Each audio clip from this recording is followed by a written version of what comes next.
Hi, I'm Jerry, an engineer with eMasterSound.com. Stay with me as we check out the mixing workflow. Recording a song requires an understanding of your vision for that song. Working with state-of-the-art processors, consoles, has given me a solid know-how of which plugins to reach for to make your vision real. We work with the Yamaha Nuage console, which can run Pro Tools, Nuendo, Cubase, and import any DAW file. You want clout? Let us produce your song by going to eMasterSound.com. Click on Services, then Mixing. You'll find methods to walk you through the steps. There's a video, a downloadable PDF, and of course the online guide. Also take advantage of listening to our VST performing artists. You'll get seriously lit when you hear what we can do for you. Let's walk through this workflow now. Step 1, choices of plugins matter. The professional quality and order of the plugins matter. Our engineers know how plugins affect sound, and we know how to shape audio, as well as troubleshoot problems. Our DAW templates are set up to import tracks quickly and predefined inserts that perform admirably for a vocal or instrument or any sound that you send us. Every mix treatment is different. That's why we know which of our hundreds of professional plugins to apply to fix the mix. We let our ears determine when a sound requires processing. Step 2. We listen to every individual track for glitches and then color code them, add markers at the song section boundaries, and set up your files and folders in an organized manner. All problem frequencies are solved with EQ or restoration tools. Step 3. Recreate a rough balance of the track levels and pan vocals, strings, keyboards, and other instruments to give them their own space and define transparency. Keeping the backbone elements like kick drum, bass, and lead vocals either right up the middle or just slightly off center. For example, double vocal tracks, a copy of a pan left and a panned right, a more natural chorus.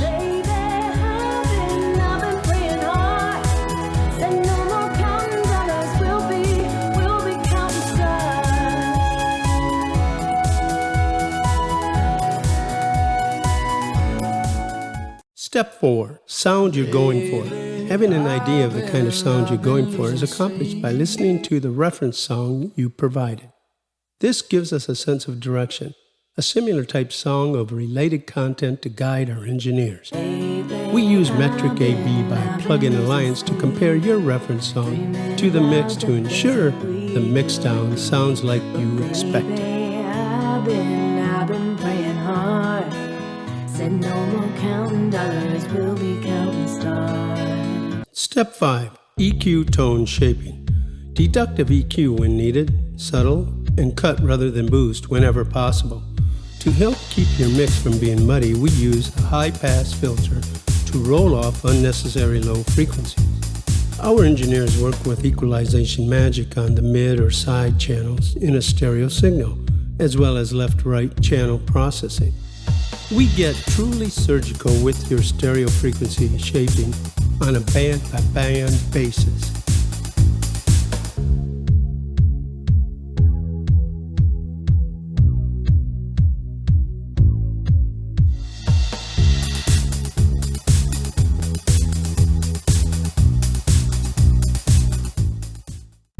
The SSL 4000 E-channel strip in the UA Unison models the hardware in the SSL console provides perfect gain structure for vocals, guitar, bass, and instruments with a warm preamp, EQ, compression, and/or expansion. Integrated dynamic EQ adds the ability to raise or lower the dynamic range or around the gain knob to apply smooth compression or expansion to the band. While some frequency overlaps can be beneficial to the mix, phase issues can be identified through a vector scope and/or correlation meter. Ultimately, a pair of trained ears are the best tool for identifying what sounds good. Step 6. Automation to control volume. We use automation to reduce peaks that seem to jump out of the track. Anything that makes you want to reach for a volume knob and turn it down needs to. Also, use of automation to compensate for spots in tracks where the volume drops, especially with vocals. We don't want transient frequencies to trigger the compressor.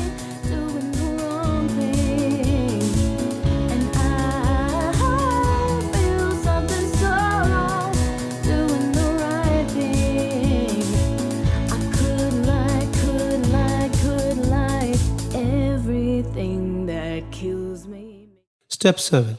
Dynamic and sidechain compression. Now we go to compression for an overall dynamic smoothing, level control, and punch to add character to the sound. Our engineers know what compressors are transparent and designed purely for controlling dynamics, whereas, especially for the vintage emulations, add specific sonic vibe as well.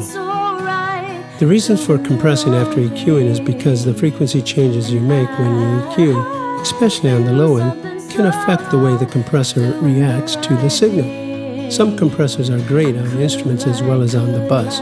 We're comfortable adding them, and on occasion do so early in the mix, rather than waiting until the end.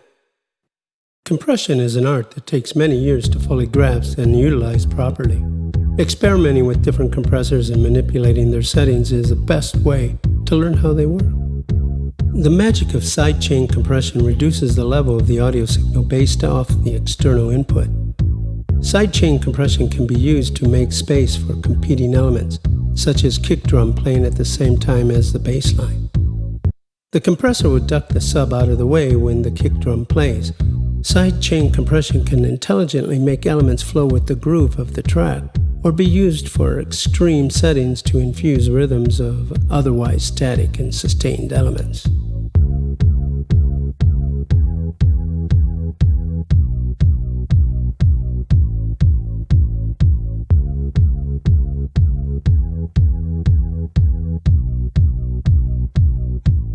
Step 8. Additive EQ to add both sides of equalization. Sometimes you want to highlight a certain frequency range after you've compressed a signal. Additive EQ can often be the answer. Although stock EQs and surgical EQs work fine for boosting frequencies, this is typically where characterized enhancing EQs are chosen for their unique tonality quality. Dynamic and frequency tracking EQs can be useful for emphasizing certain elements.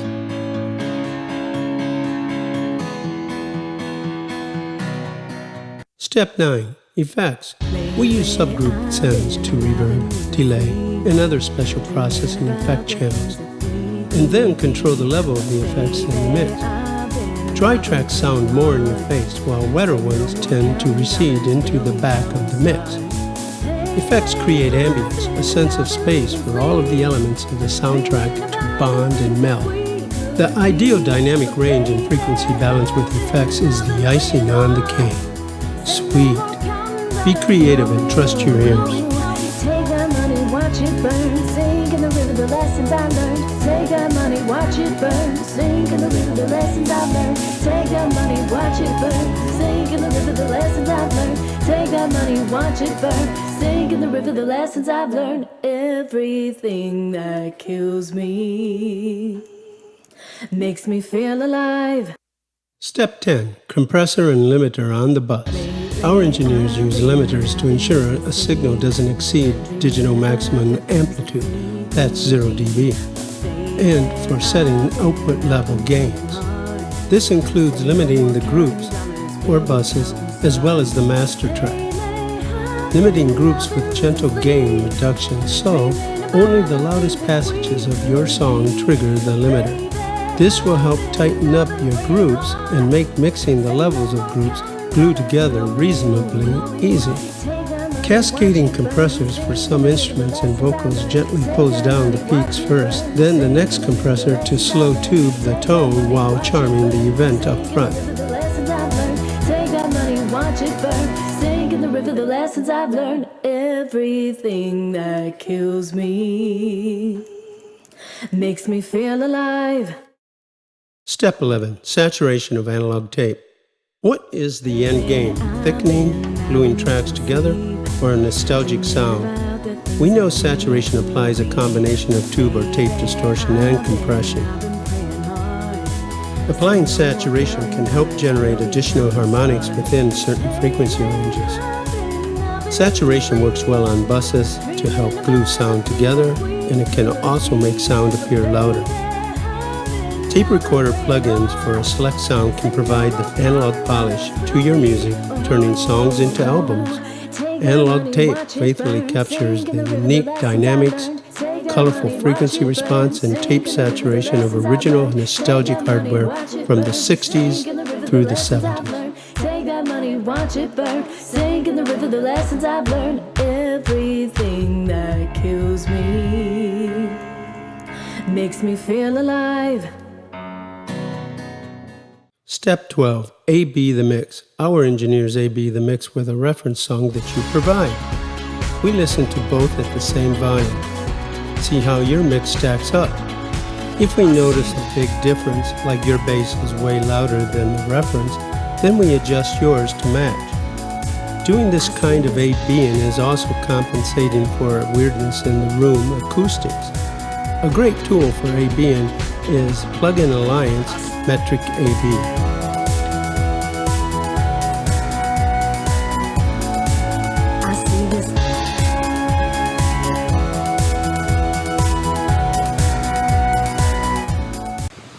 Step 13. Take a break. Leave it overnight at best, but at a minimum, take a break for a few hours. Then listen with a fresh set of ears for these concerns. Is there enough space in the mix? Does it sound cluttered? Is the lead vocal or lead instruments warm or too loud or perfect? How's the mono capability of the mix? How does it sound on small reference monitors compared to large studio monitors and other systems? Step 14. Make tweaks. When you're satisfied, we'll bounce the multi-track session to a 48 kHz 32-bit floating point wave file. If you're happy, we're ready to master. Step 15. If you're not happy, then we go back to steps 8 through 14. We know the best way to improve a mix is to repeat, and repeat again till the process is right. Congratulations, you are ready for mastering.